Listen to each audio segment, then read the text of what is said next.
Hello, my name's Colin and welcome to Movie Mayhem, a show where we look at all types of movies and give our honest thoughts, no BS. Because Rotten Tomato, IMDb, professional reviewers, they all pretty much worthless when it comes to the honest opinion of a movie, or any media for that matter. Yeah, it's clear this dude didn't watch the movie. Avengers wannabe? It's because the movie probably has too many characters, so it has to be Avengers. Couldn't keep up with them all. Better off reviewing movies like this one. Anyway, let's hop into it.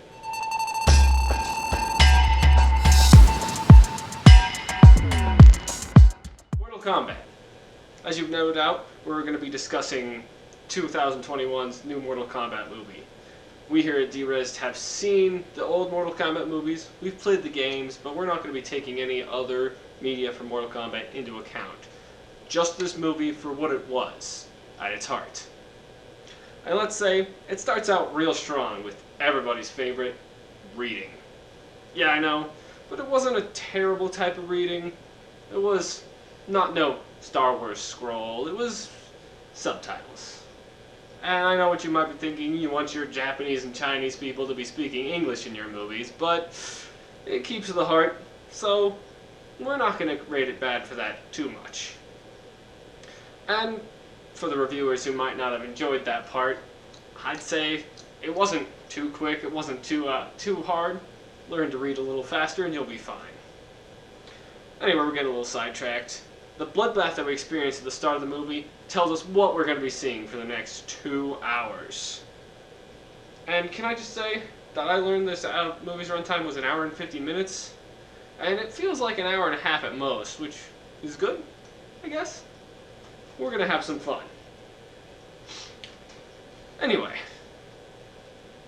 this movie revolves around our original character to the Mortal Kombat series, Hanzo Hazashi. His descendant, Cole Young. As we all know, Hanzo Hazashi is the Scorpion. You learn that in the movie eventually.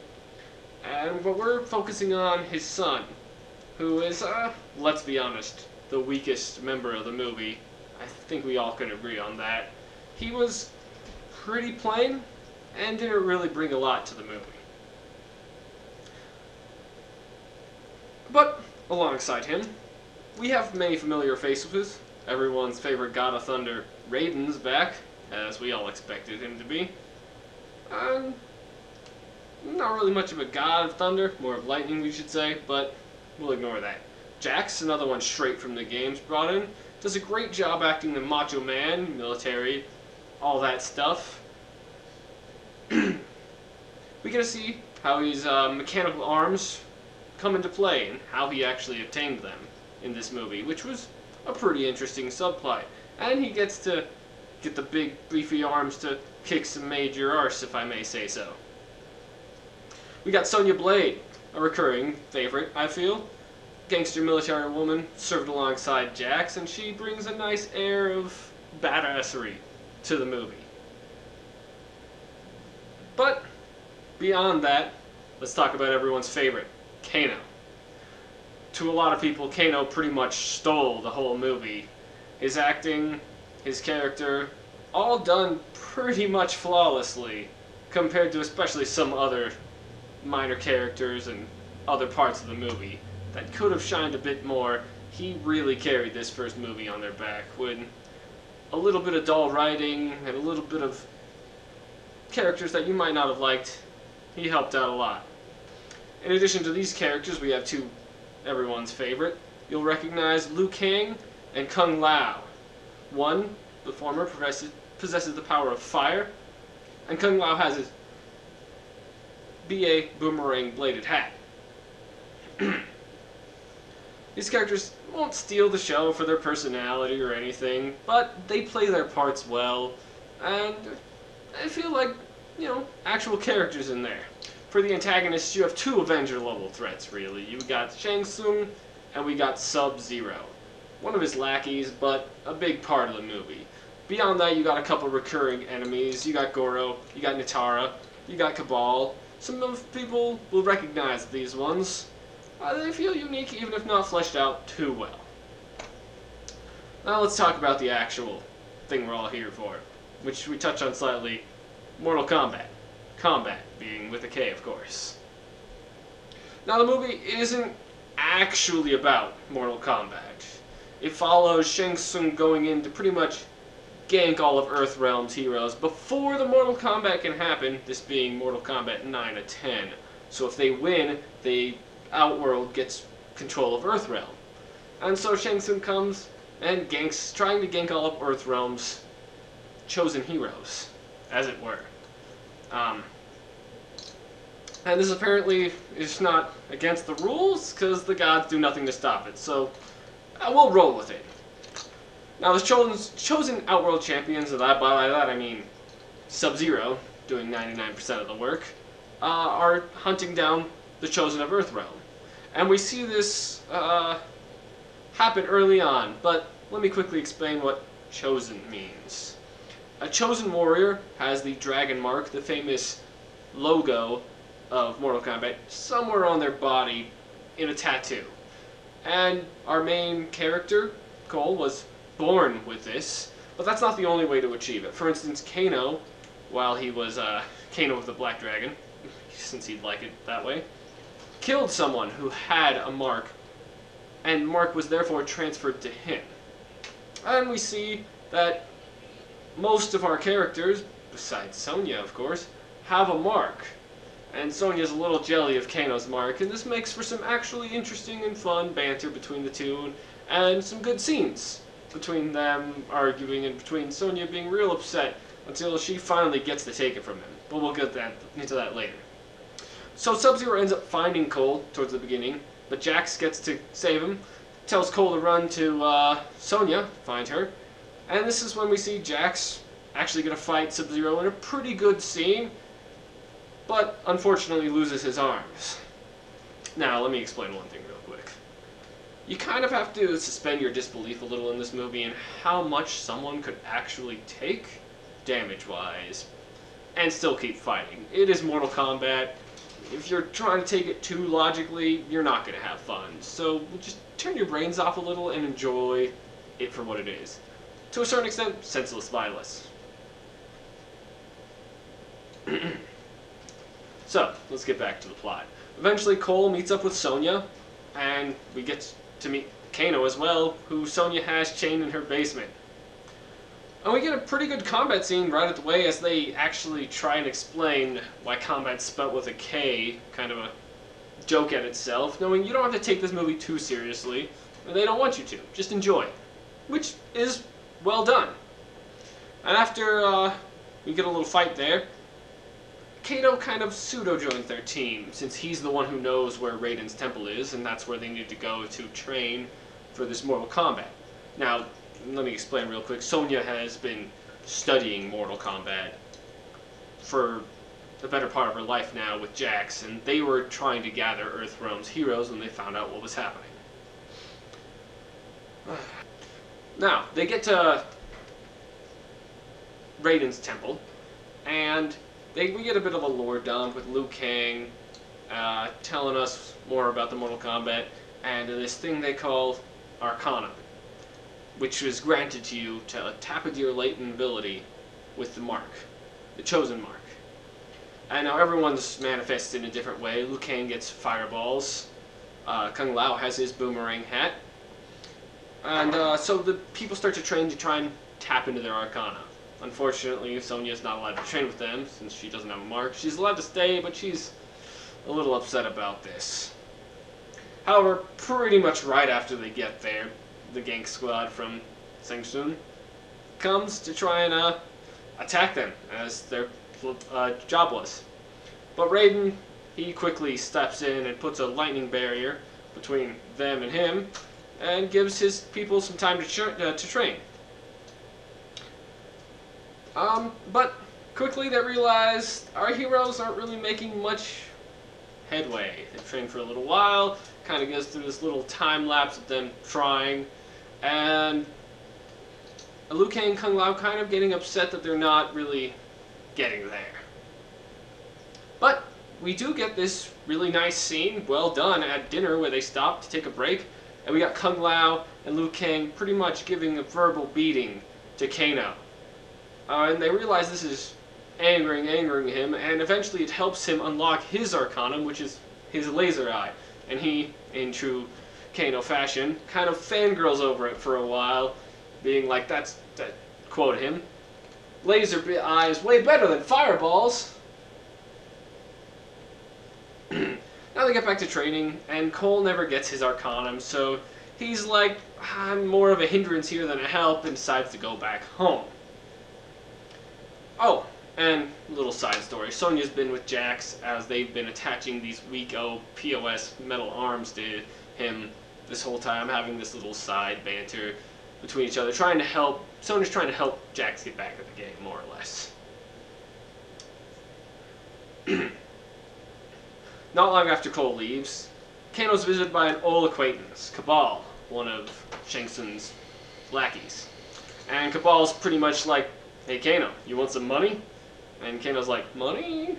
And Cabal's like, more money. More money! As much money as you could think of. And Kano's like, alright, I like money. So Kano goes and destroys the barrier from within.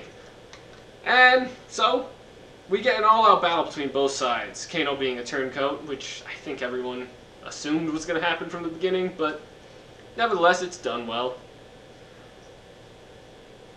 And, however, not long afterwards, we see Earthrealm getting beaten down. And during the sequence, there's one hell of a weird editing that we have to talk about with Sonya when she fights Melina. Basically, Sonya backflips in the air, but it doesn't seem like she could land it right, so they're like, screw it. And they jump cut, and it kind of seems like she teleports for a second. One of the few times in the movie where you're like, the editing was done poorly. You don't really feel it, but I will not hurt it too bad. It was, the rest of the movie can kind of make up for some of that.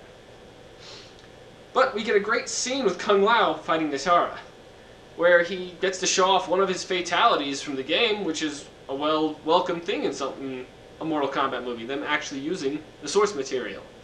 Not that we said we were going to talk about the games, but it is something enjoyable, where he hops on Nitara's back and rides her into his bladed hat, cutting her clean in half.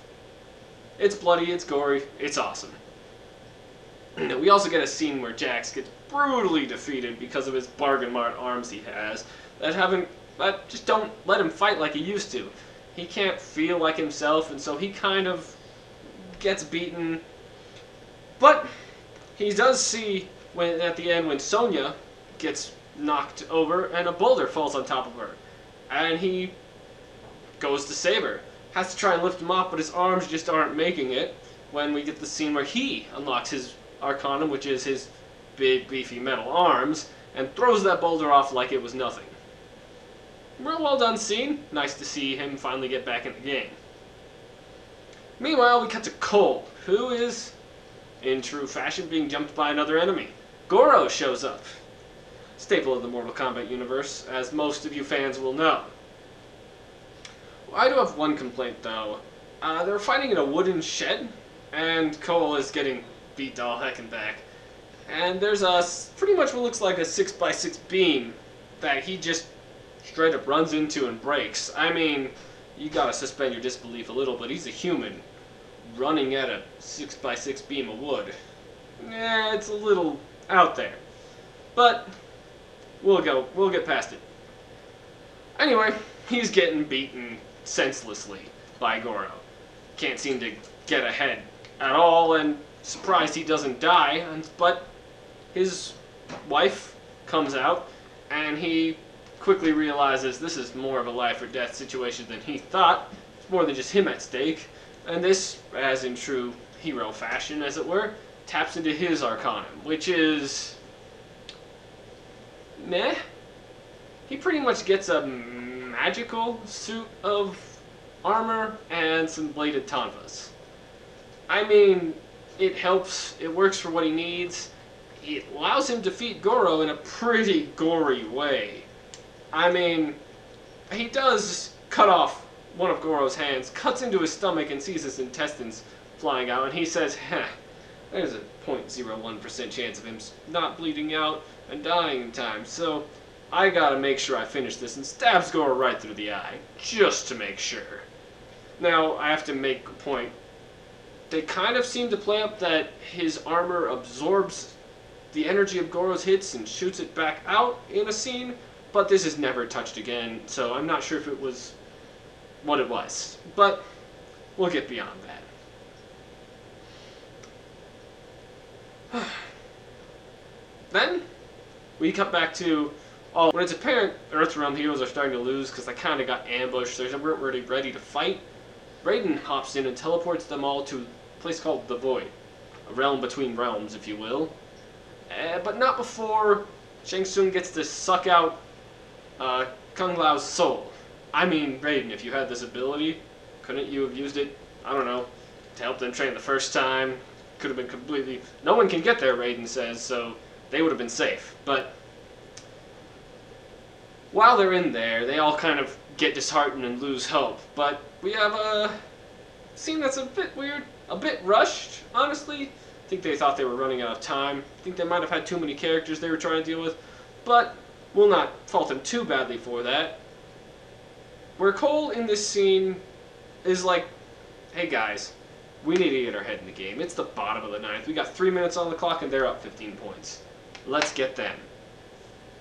And because of his insane charisma, I suppose, he awakens the resolve of Raiden and his friends, and they decide to pretty much gank the gankers.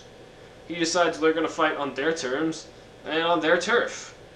And teleports the people in 1v1 style, true Mortal Kombat style. You get to see actual well-done fights where our heroes start to show off their true abilities.